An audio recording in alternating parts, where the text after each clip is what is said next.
obstante, esconde rincones en los que ningún humano puso jamás el pie. Una tierra de misterios insondables. La Tierra custodia pruebas que debemos ir desvelando para entender la evolución del sistema. Acompáñennos en un recorrido fluvial épico que nos descubrirá el cañón que no conocemos. Desde sus majestuosas alturas hasta sus secretos más profundos. La naturaleza más salvaje del Gran Cañón.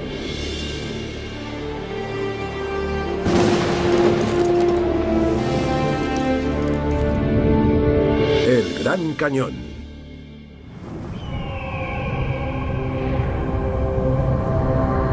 La gran maravilla más imponente de Estados Unidos. Nunca un lugar recibió un nombre tan adecuado. El Gran Cañón.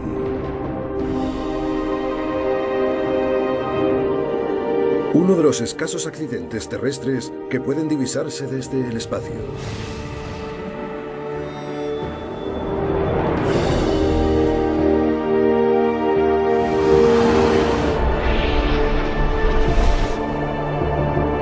Lo suficientemente grande, de un extremo a otro, como para albergar 10 montes Everest.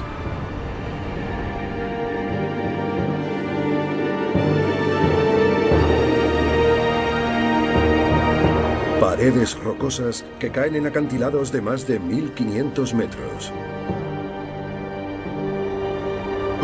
Casi 5 millones de visitantes al año se asoman al borde de un abismo de 1000 millones de veces su propio tamaño. Unas vistas sobrecogedoras. Pero ocultos al ojo humano yacen los secretos y misterios del cañón. Solo pueden contemplarse descendiendo a las profundidades de este inmenso lugar. Hasta el río Colorado. La fuerza que originó todo.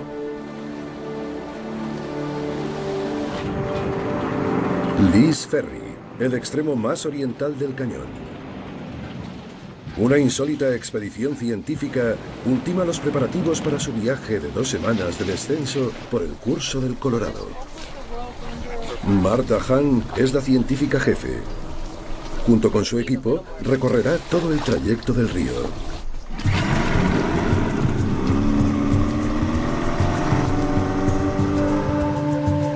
Es el único modo de acceder a los secretos mejor guardados del cañón.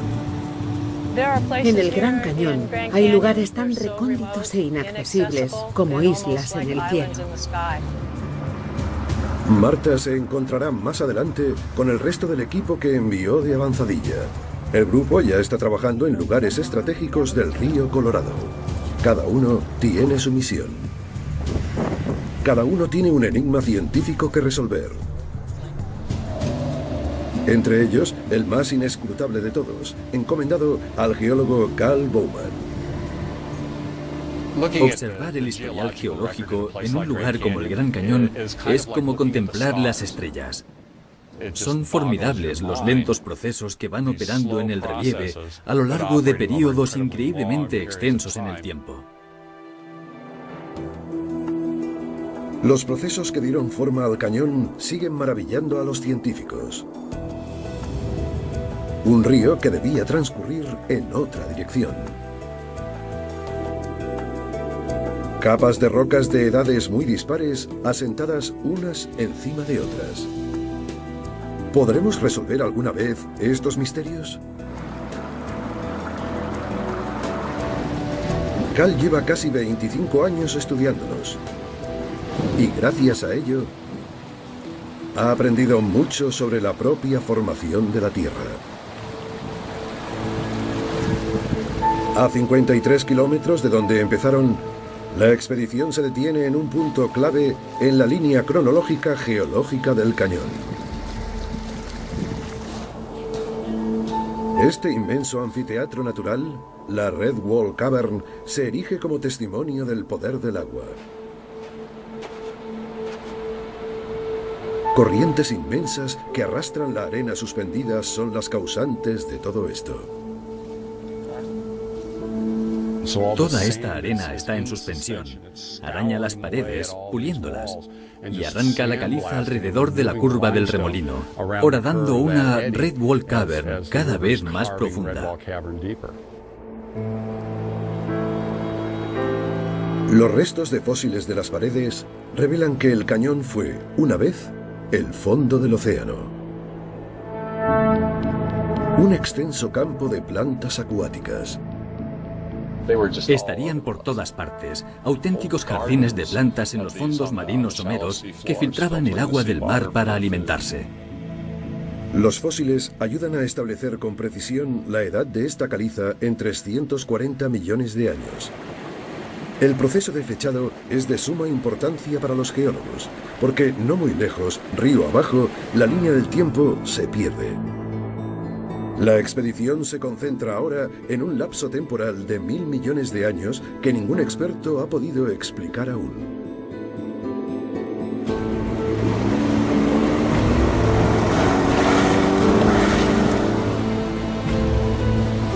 Un dato que los científicos asumen como cierto es que el cañón no es el resultado de la erosión gradual, sino de cataclismos acuáticos que siguen sucediendo. Y prueba de ello son los famosos rápidos del cañón.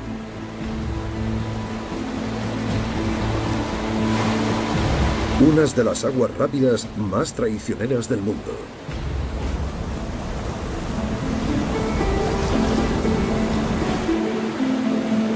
¿A qué se enfrenta exactamente la expedición en este momento? El Gran Cañón posee un rápido importante casi cada 3 kilómetros. El modo por el que se llega a ellos es también testimonio de la propia creación del cañón. La lluvia en el desierto de Arizona llega en forma de intensas y cortas tormentas.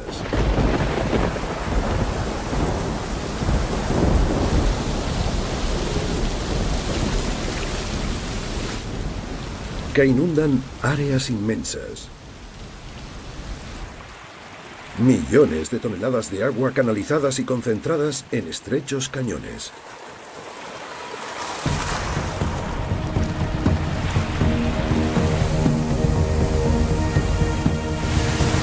Que vienen a desembocar al Gran Cañón.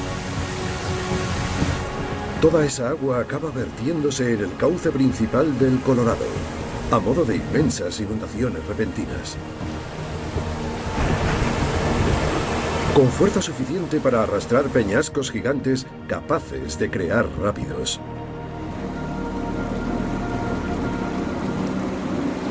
Por eso, junto a cada cañón lateral, hay un rápido. Las inundaciones repentinas también contribuyeron a la formación del Gran Cañón en sí mismo. Antes de que el hombre se interpusiera en su camino. La presa Glen Canyon, 24 kilómetros aguas arriba del Gran Cañón, fue construida en los años 60 para producir electricidad. Esta estructura artificial de apenas 40 años de antigüedad ha congelado el viejo cañón en el tiempo, reduciendo drásticamente el caudal del Colorado y su capacidad para seguir erosionando la roca. El cañón nunca será más profundo. Sus rápidos, sin embargo, siguen acusando el efecto de las inundaciones repentinas a través de los cañones laterales.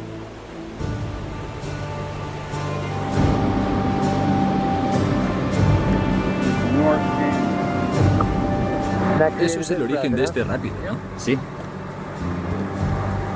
Los rápidos de la Upper Granite Gorge, uno de los más peligrosos del cañón. El guía fluvial jefe de la expedición es Dave DeRosiers. Ha bajado el cañón más de 50 veces.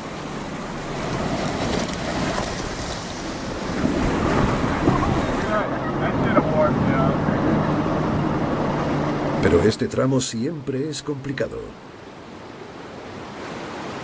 Aquí el río Colorado desciende 9 metros en un espacio de 275 metros. Es un rápido minado de peñas que llegaron hasta aquí arrastradas por alguna inundación repentina.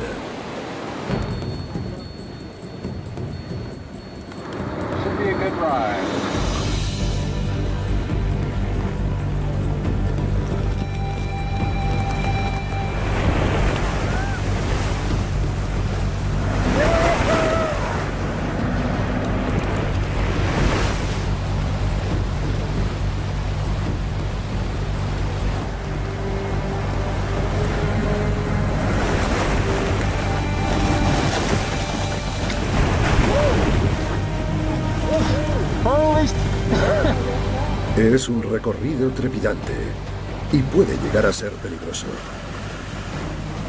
Corrientes circulares, rocas irregulares y agua a una temperatura que baja hasta los 8 grados. En los últimos 20 años, casi 2 docenas de personas han muerto ahogadas por hipotermia o por ataques cardíacos en las gélidas aguas del Colorado.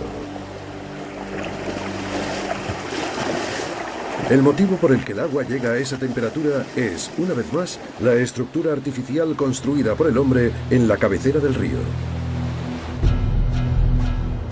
La presa Glen Canyon vierte en el cañón agua procedente de las profundidades del lago. Por eso está tan fría. Por si fuera poco, la presa también ha distorsionado el equilibrio natural de la vida salvaje del cañón. Sobre todo el de un extraño y antiguo pez llamado Gila cifa o carpa jorobada. Confluencia del Colorado con el Little Colorado. El biólogo Brian Clark, del Departamento para la Caza y la Pesca de Arizona, se afana en salvar uno de los peces más amenazados del cañón. La carpa jorobada es una criatura primitiva. Ha sobrevivido prácticamente inalterada durante más de 1 millón de años. Tienen un aspecto milenario. Llevan aquí alrededor de 1 millón de años. Me inspiran un tremendo respeto porque han sobrevivido a los cambios que durante todo este tiempo ha sufrido su entorno. La carpa jorobada es también uno de los peces de agua dulce más longevos del planeta. Algunos individuos alcanzan los 30 años de edad. Si bien en la actualidad la carpa está gravemente amenazada. Se calcula que no quedan más de 6.000 ejemplares. La temperatura del agua es, de nuevo, el motivo por el que la existencia de la carpa pende de un hilo. Los peces necesitan aguas cálidas para reproducirse. El descenso de la temperatura del agua provocado por la presa Glen Canyon ha inducido otro descenso, el de la población de peces, que se han visto obligados a huir a las aguas más someras y cálidas del Little Colorado. Su último bastión para la cría en el cañón. Y ahora se enfrentan a una nueva amenaza, potencialmente catastrófica. Arizona sufre una sequía pertinaz que los científicos asocian con el calentamiento global y que, a su vez, ha provocado un leve aumento de la temperatura del agua en Colorado. No el suficiente como para aliviar a la carpa, pero sí para permitir que uno de sus depredadores, la lubina estriada, no nativa del lugar, vaya ganando terreno río arriba, acercándose a uno de los últimos criaderos que le quedan a la carpa jorobada.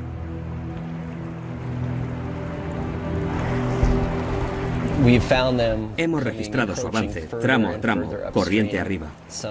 Llegará un día en que terminen de llegar hasta el Little Colorado y entonces sí causen estragos entre la población juvenil de la carpa. Tenemos un matalote cabeza azul. Si la lubina consigue llegar al Little Colorado, podría ser el final definitivo para la milenaria carpa jorobada. Una prueba más del efecto notorio de nuestras acciones, aún en lugares tan inmensos como el Gran Cañón.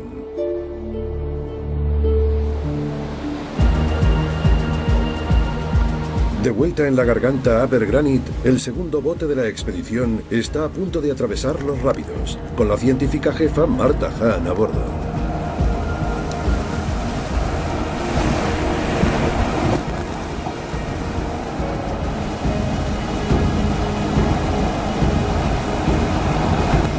De repente, en plena travesía del rápido, la embarcación colisiona fuertemente con una roca sumergida.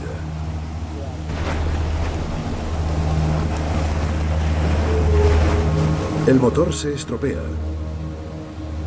justo en la parte más peligrosa de los rápidos.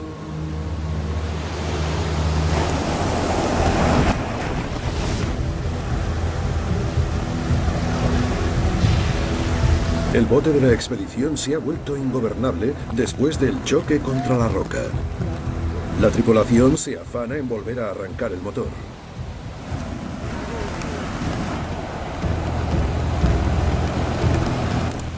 Cuando las cosas se tuercen en el río, solo hay un lugar al que pedir ayuda rápida: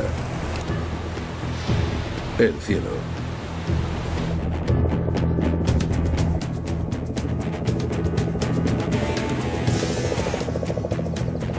El servicio de helicópteros del Parque Nacional del Gran Cañón y el equipo de rescate permanecen a la espera por si hubiera una nueva emergencia.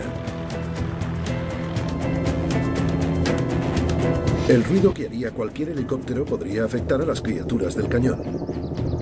De modo que este artefacto es único. Especialmente diseñado, sin hélice de cola, para hacer de él el helicóptero más silencioso del mundo. Abajo en el río, la urgencia apremia.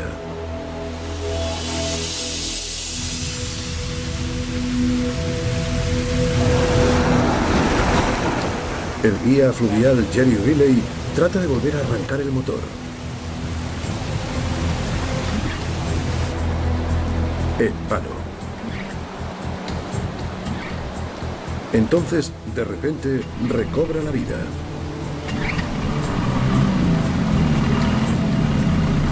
De haberse tratado de una tripulación inexperta, las consecuencias podrían haber sido mucho más graves. El golpe contra las rocas ha hecho que se pare el motor.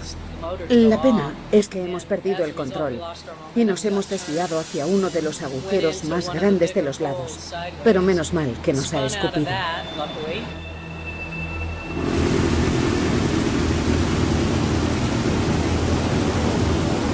El propulsor de la embarcación ha sufrido daños graves por causa del impacto, y para poder continuar, la expedición tendrá que cambiarlo. Aunque han llegado lo suficientemente lejos como para que Carl Bowman pueda indagar en una de las cuestiones principales que plantea el Gran Cañón: ¿por qué el río Colorado no fluye en otra dirección? Durante casi 150 años, los geólogos supusieron sencillamente que el río Colorado había excavado el cañón con su fluir, abriéndose camino a través de las rocas. El problema es que no hay apenas una posibilidad de que sucediera de ese modo. Lo que ocurrió hace unos 5 millones de años en torno al kilómetro 112 del río es geológicamente imposible. El antiguo río Colorado fluía de norte a sur. La lógica dice que así debería haber seguido. En cambio, a la altura del kilómetro 105, más o menos, ocurrió una cosa. En un tramo de apenas 7 kilómetros, el río gira de repente a la derecha, lo cual lo encamina directamente hacia una barrera montañosa de 600 metros de altura. Y más allá. ¿Por qué lo hizo? ¿Y cómo la atravesó? Actualmente se barajan muchas teorías, pero no sabemos por qué. Es un misterio geológico que tratamos de resolver. Una explicación podría ser que el río Colorado fluyera originalmente en la dirección opuesta a la actual, y que un cataclismo geológico provocara la inversión del curso. Otra teoría es que todo el cañón fuese el resultado de la emergencia de un megalago que empujara agua en cantidad y fuerza suficientes para atravesar la pared de roca. Los geólogos llevan 150 años estudiando el cañón y en ese tiempo han acumulado muchísimos conocimientos, pero siguen existiendo grandes incógnitas en torno a la historia del Gran Cañón y del río Colorado. Los primeros humanos que habitaron el Gran Cañón albergan creencias diversas respecto a su formación. Octavius Seutewa, de la tribu nativa americana de los Zuni, es un miembro imprescindible de la expedición. Nuestro pueblo procede del cuarto mundo subterráneo. No podían ver. El Ser Supremo quería que las personas subieran a la superficie y vieran la luz del sol. Así, les enseñó el modo para evolucionar y adoptar forma humana. Cuando emergieron, al principio, tenían manos palmeadas y cola, más parecidos a los lagartos. Octavius ayudará a la expedición a contestar algunas preguntas arqueológicas clave. ¿Acaso los primeros habitantes humanos del Gran Cañón estaban mucho más desarrollados y eran más numerosos de lo que nos imaginamos? ¿Había asentamientos permanentes en el cañón? Estamos trabajando con los servicios del parque. Hemos bajado hasta aquí para ayudar a los arqueólogos a identificar y a obtener más información sobre los asentamientos. La expedición arqueológica ha varado sus embarcaciones un poco más adelante, río abajo. Ahora están excavando en busca de indicios de los primeros nativos americanos que vivieron aquí. ¿Cuántos eran? ¿Cómo subsistían en este lugar tan salvaje y en apariencia inhóspito? 11 tribus nativas americanas, incluida la tribu Zuni de Octavius, vivieron en el cañón. Pero ¿durante cuánto tiempo? ¿Fue un lugar de paso o el punto donde establecieron su residencia permanente? Es como nuestra madre, el vientre del que procedemos, del que procede mi pueblo. Como soy el chamán del pueblo, he sido designado para ser el que baje al cañón. Como chamán de la tribu Zuni, Octavius Seutewa ha sido instruido en los conocimientos de la historia oral de su pueblo. Esta sabiduría ancestral le permite interpretar los símbolos que dejaron sus antepasados. La historia oral Zuni sirve de guía a los presentes arqueólogos para descubrir cómo vivieron y sobrevivieron los antiguos pueblos del cañón. El clima variaba de un año a otro. Había épocas de sequía y épocas de lluvias, pero siempre lograban encontrar un rincón en el que sobrevivir. Con todas las comodidades de las que disfrutamos hoy en día, es difícil imaginarse la dureza de la vida que nuestros antepasados llevaron aquí. Como parte del recorrido con la expedición principal, Octavius visita conocidos yacimientos arqueológicos junto a la científica jefe Martha Hahn. En lo alto de un remoto acantilado llamado Nanko Web, Octavius examina los graneros utilizados por cazadores y agricultores nómadas. Seguramente aquí almacenaban maíz, vainas de mezquite, agave, los alimentos con los que subsistían. Octavius alberga la esperanza de que los descubrimientos realizados por los arqueólogos río abajo proporcionen las pruebas definitivas sobre los asentamientos permanentes en el cañón. Su misión empieza aquí, con una visita para presentar sus respetos a sus ancestros. Su antigua canción les indica que no los ha olvidado.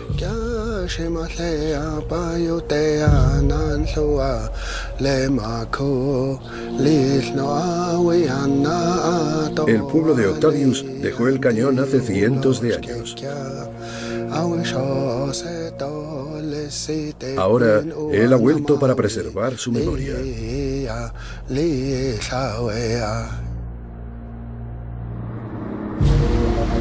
Su primer destino se halla un poco más abajo, por el curso del río, en una excavación arqueológica que podría ser definitiva, proporcionando pruebas que confirmarían la existencia de asentamientos permanentes en esta zona en la antigüedad.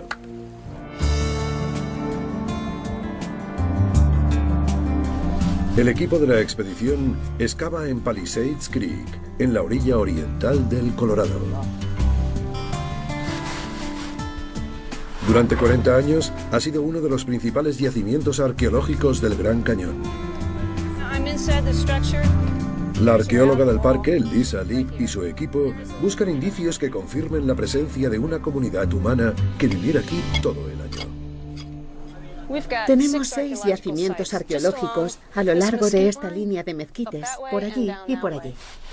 La pregunta arqueológica clave que podría desvelar si esto era un asentamiento permanente podría contestarla un magnífico descubrimiento, una inmensa cámara subterránea. Lisa cree que podría tratarse de una kiva, un espacio empleado por antiguos y modernos nativos americanos para oficiar ceremonias rituales. Solo una comunidad permanente tendría una kiva. Lisa espera que los conocimientos de Octavius sobre ceremonias y los datos sobre la disposición de la kiva confirmen el hallazgo.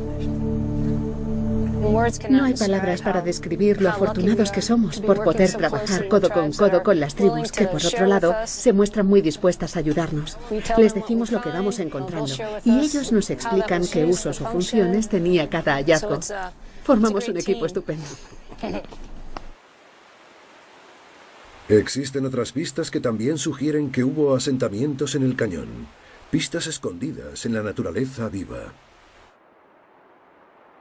A todo arqueólogo le encantaría disponer de una máquina del tiempo para poder viajar al pasado y ver realmente cómo era todo hace 1000 o 2000 años. La arqueóloga jefe, Jan Balsom, explora un oculto cañón lateral llamado Deer Creek. Los botánicos del parque le han hablado de un extraño cultivo de plantas no nativas que crecen justo al otro lado de este cañón lateral.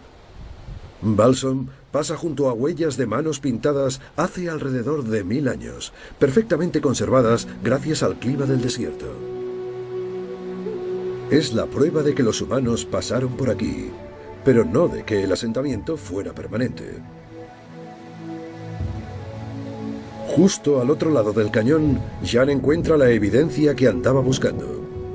Una especie no nativa de cactus llamado ágave, cultivado por los nativos americanos que lo utilizaban como alimento.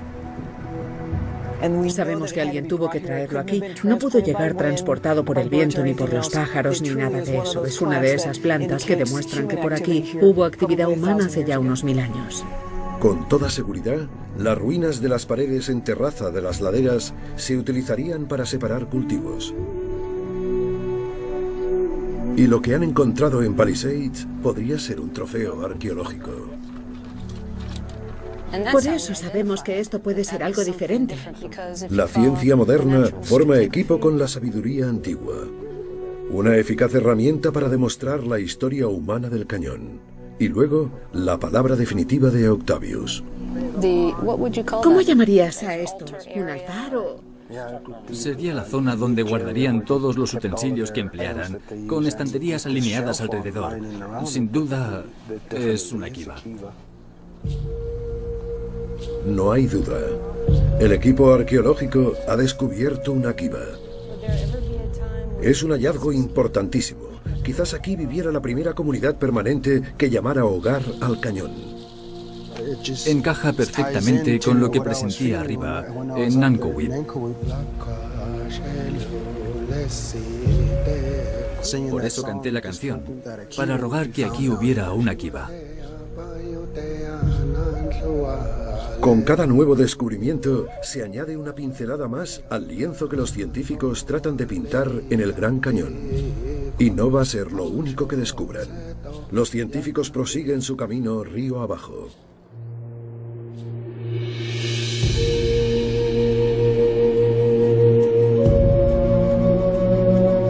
El Gran Cañón se antoja en apariencia un lugar inhóspito. Una inmensa extensión de roca árida y escarpados acantilados. Pero a lo largo de sus más de 600.000 hectáreas y sus casi 2.500 metros de altura, se reparten 5 de los 7 ecosistemas diferentes de la Tierra, desde el alpino al desértico. Si a alguien se le ocurriera ir andando desde Canadá hasta México, la transición en el tipo de plantas que encontraría de camino sería la misma que se da desde el borde septentrional del cañón hasta el fondo. De hecho, miren qué cambio más radical se observa en apenas 600 metros. Entre estos dos extremos se mueven los equipos botánicos de la expedición. Los botánicos Kylie Christie y Brian Rafe forman parte de un proyecto que persigue trazar el mapa de la vegetación de todo el Parque Nacional del Gran Cañón. Creo que la gente que trabajamos en el Gran Cañón desarrollamos una estrecha conexión con el paisaje. Podrías pasarte varias vidas aquí y solo habrías llegado a conocer una parte. Es una región inmensa. El experto en la realización de mapas digitales, Steve Mietz, se servirá de los datos recogidos sobre el terreno y de las imágenes aéreas del parque para crear un mapa de vegetación de todo el Gran Cañón. La información sobre la vegetación es un aspecto básico e imprescindible para la gestión del parque, para su eficaz administración y su preservación para generaciones futuras. En el río, la expedición principal se une a otro de los equipos botánicos, el liderado por la botánica del parque Lori McCarrick. Es uno de los lugares que plantea más retos logísticos, sobre todo por su inaccesibilidad. No es tan fácil llegar a los sitios, por eso albergan especies que probablemente ni conozcamos y cuyo futuro sea una incógnita. Podrían aparecer y desaparecer del Gran Cañón sin que supiésemos jamás de su existencia. Están buscando algunos de los seres vivos más diminutos del Gran Cañón. Comunidades de plantas microscópicas que se agarran al árido suelo del cañón, permitiendo la acumulación de agua y, por tanto, la germinación de las semillas de las plantas más grandes. Esta corteza criptobiótica desempeña un papel crucial en el mantenimiento de la composición de los suelos del cañón y de su flora. Sin ella, la superficie del cañón quedaría expuesta a la erosión y se perderían las plantas dependientes de dicho suelo. Pero la corteza es increíblemente sensible. La presión de una simple pisada puede erradicar a una comunidad criptobiótica para siempre, dando lugar a la reacción en cadena de la erosión del suelo. Por lo general, estas pequeñas alfombras pasan desapercibidas. La gente piensa en las magníficas puestas de sol y en las maravillosas vistas, pero si observamos con detenimiento el suelo, comprobaremos que hay muchos fragmentos de tierra como estos, que contienen recursos merecedores de ser protegidos. Cuando los equipos de análisis del terreno terminen su trabajo y completen el mapa de la vegetación del cañón, los científicos dispondrán de una extraordinaria herramienta. Podrán realizar el seguimiento de los cambios que se produzcan en la vegetación, indicador clave de una amenaza aún mayor que se cierne sobre nuestro planeta, la del calentamiento global. Vamos a utilizar los mapas de la vegetación para detectar los cambios en su composición, los cuales podrían ser un indicador de los efectos reales del calentamiento global y que eso está incidiendo negativamente en el mundo natural. La supervisión de la flora del cañón es un proyecto científico a largo plazo. Mucho más urgente es proteger la fauna. En particular, a dos de sus representantes más importantes, señores del cielo y de la tierra: el esquivo puma y el cóndor, en gravísimo peligro de extinción.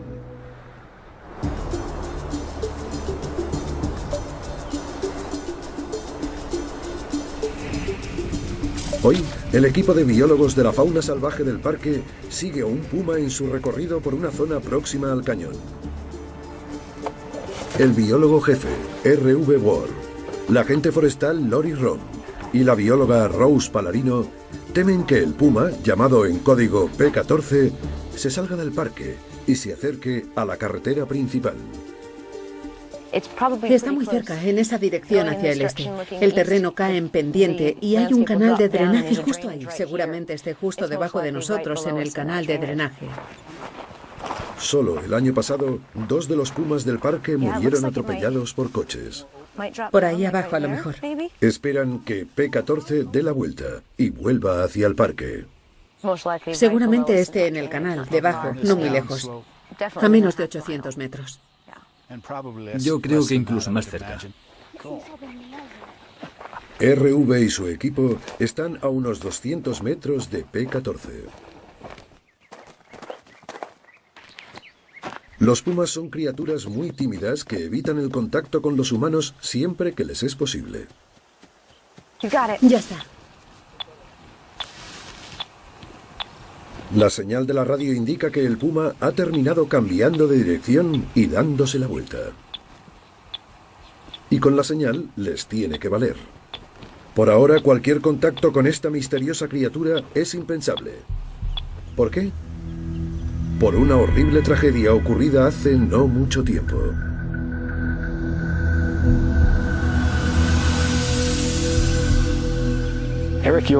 Eric York era el biólogo de mi equipo para los animales carnívoros salvajes, uno de los mejores biólogos con los que he trabajado nunca. Era amigo mío. Finales de octubre de 2007. Eric York recibe una señal de defunción emitida por el radio collar de una hembra de puma llamada P13. Eric siguió el rastro del animal y encontró a P13 muerta y quiso saber qué la había matado.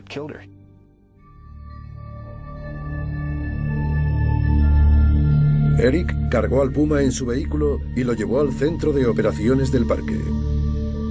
Allí le practicó una necropsia para averiguar las causas de la muerte. Al abrirla, sin que él lo esperase, recibió una nube tóxica de peste neumónica. La peste neumónica es la forma más virulenta de peste bubónica. En la época medieval se la conocía como la peste negra y mató a 1/3 de la población total de Europa. Lo que poca gente sabe es que la peste bubónica es endémica del Gran Cañón y de gran parte del sudoeste de Estados Unidos. Se transmite por las pulgas de los roedores que viven en el río Colorado.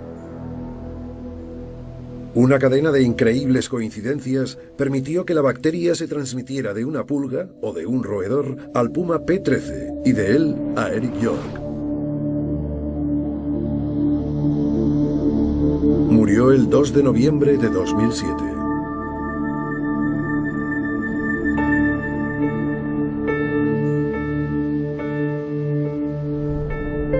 La muerte de Eric York fue producto de una posibilidad entre 1 millón. Mucho más frecuente es el sufrimiento que ocasiona en los animales la acción del hombre.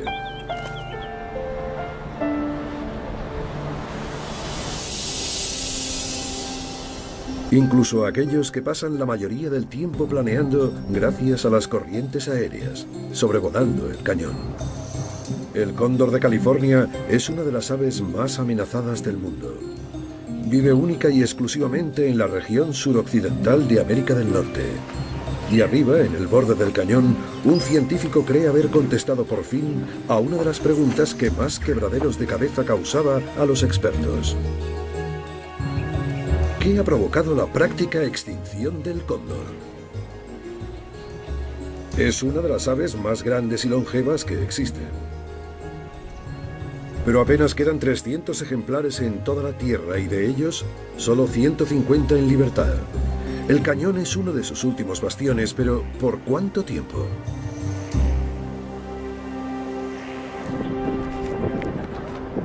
Durante más de 10 años, científicos de la organización privada Peregrine Fund han estado criando cóndores de California para liberarlos más tarde en el Gran Cañón, en un intento desesperado por salvar la especie. La población más baja de todos los tiempos en California, y por ende, en el mundo, ha sido de 22 ejemplares. Empezamos a liberar cóndores en 1996 y hoy tenemos una población de 64 individuos. El biólogo Chris Parrish lidera un equipo que supervisa constantemente los cóndores del cañón. Tratan de resolver un problema. Los cóndores siguen muriendo misteriosamente y siguen en grave peligro de extinción. Ayúdame a sujetarle las garras. Mediante constantes análisis de sangre realizados en los últimos 8 años, Chris ha determinado que la causa de muerte más común del cóndor es la intoxicación por plomo. Pero, ¿de dónde procede ese plomo? La fuente era una incógnita, pero los síntomas inconfundibles. El sistema digestivo se les paraliza. Ellos siguen comiendo porque, claro, hambre tienen, pero el intestino no les funciona. Normalmente mueren de infección secundaria como resultado de la acumulación de carne podrida en el sistema digestivo, que se les paraliza completamente. La mayoría de los cóndores morían después de la temporada de caza en las zonas que bordeaban el Gran Cañón.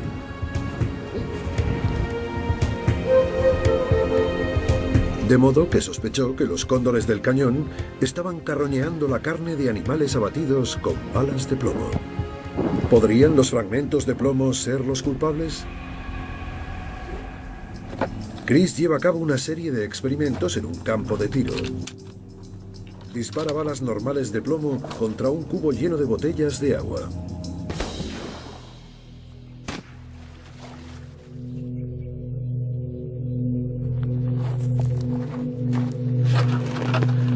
Se ve inmediatamente lo que sucede. Se ve aquí y aquí. Hay fragmentos en la propia tabla. Así que en un intestino puede haber entre 500 y 700 fragmentos. Esto es basura y se queda en el campo. Chris descubrió que por minuciosos que sean los cazadores limpiando las presas, siempre quedan fragmentos diminutos de plomo. Suficiente para envenenar y matar a los cóndores. Lleva a cabo una segunda tanda de pruebas, esta vez con balas de plomo y sin plomo, contra un bloque de gelatina balística.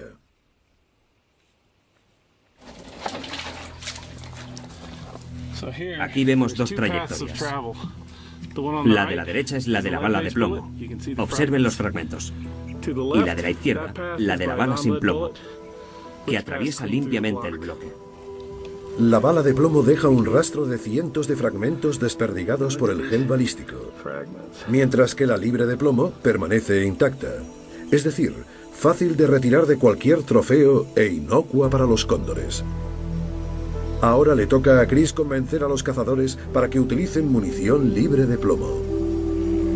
Nuestra iniciativa ha tenido mucho éxito entre los cazadores. Han acogido muy bien la propuesta y se observa un aumento en el uso de munición sin plomo que no se fragmenta. El caso del cóndor demuestra lo inconscientes que somos a veces los humanos y de los devastadores resultados que puede acarrear la más mínima de nuestras interacciones con la naturaleza. Tenemos la oportunidad de esforzarnos, gracias a la ciencia y a la investigación, para evitar que se sigan perdiendo especies por la única causa de nuestra ignorancia. Pero tan pronto se resuelve un problema, surge otro. En el centro de supervisión, Chris y su equipo detectan de repente algo raro en el saliente de más abajo. No me da buena espina. Un cóndor ha muerto.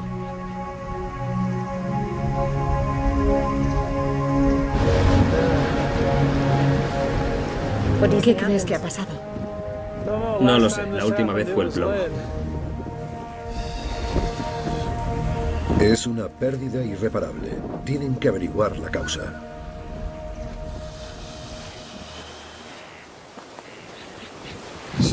Era el ave 162, ¿no? Una hembra que acababa de alcanzar la madurez, es decir, en edad de criar. ¿Cuánto tiempo crees que ha podido estar ahí? Calculo que un día. Trasladan el cóndor muerto al laboratorio móvil de la Peregrine Fawn para hacerle unas radiografías.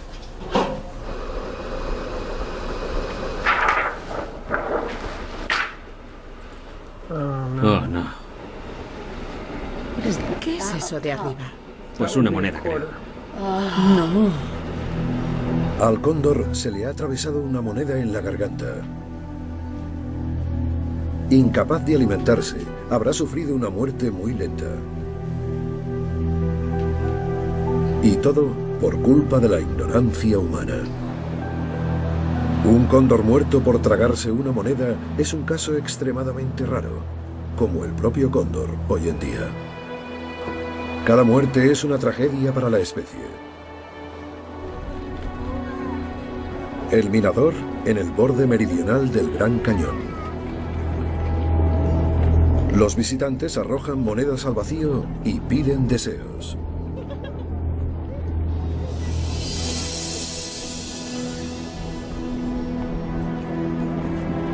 Es una triste demostración del poder del ser humano para ejercer impacto en un lugar, incluso si es tan inmenso como el Gran Cañón.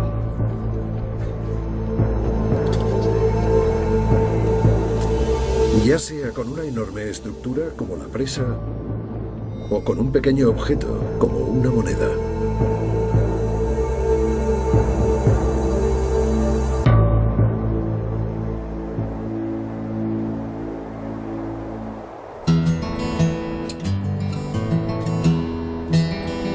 La expedición principal se encuentra en lo más profundo del cañón.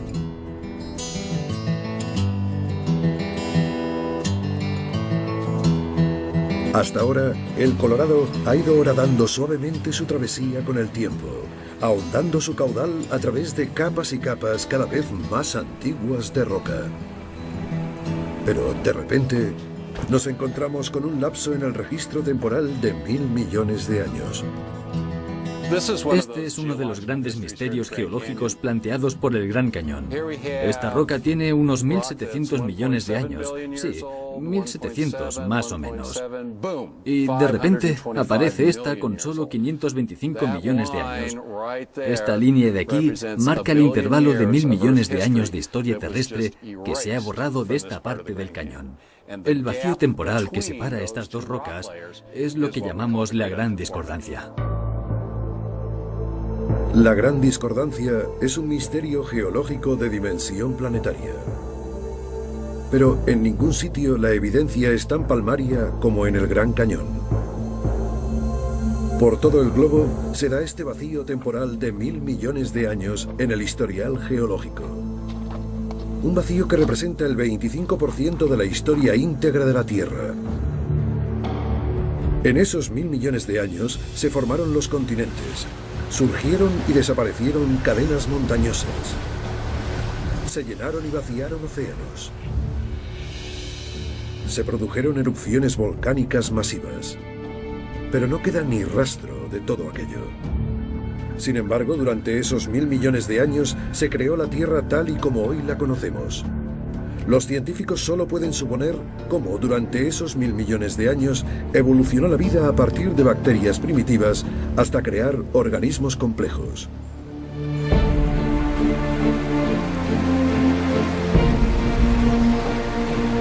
La expedición ha venido a buscar respuestas. Pero las preguntas suscitadas por la Gran Discordancia siguen fuera del alcance de lo que los humanos podemos contestar. 2 semanas. 445 kilómetros. Una odisea científica única que toca a su fin. Las embarcaciones deben superar ahora los rápidos más violentos del cañón, Lava Falls. Un último y trepidante tramo para recordar a los científicos el poder natural que generó este lugar.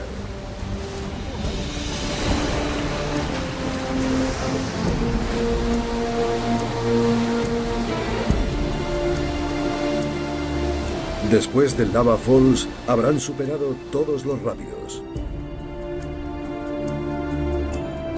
Las enormes paredes se van retirando. Los páramos del gran desierto de Arizona vuelven a invadir el paisaje. Ha sido una travesía épica a lo largo de uno de los accidentes más enigmáticos y sorprendentes del planeta. Es mucho lo que han aprendido. Cómo se asentaron y sobrevivieron los primeros habitantes de este lugar salvaje. El papel vital que los humanos desempeñamos en el entorno natural del cañón. Cómo las plantas pueden advertirnos sobre los peligros inminentes del clima. Sin embargo, el cañón sigue guardando para sí algunos de sus más ocultos secretos, y quizá lo haga para siempre. Custodiado por antiguas rocas, por la inmensidad del tiempo. Puede que jamás logremos comprender del todo su pasado. Sin embargo, su futuro está en nuestras manos. A pesar de lo diminuto que el ser humano se antoja ante tanta majestuosidad, somos sus únicos guardianes.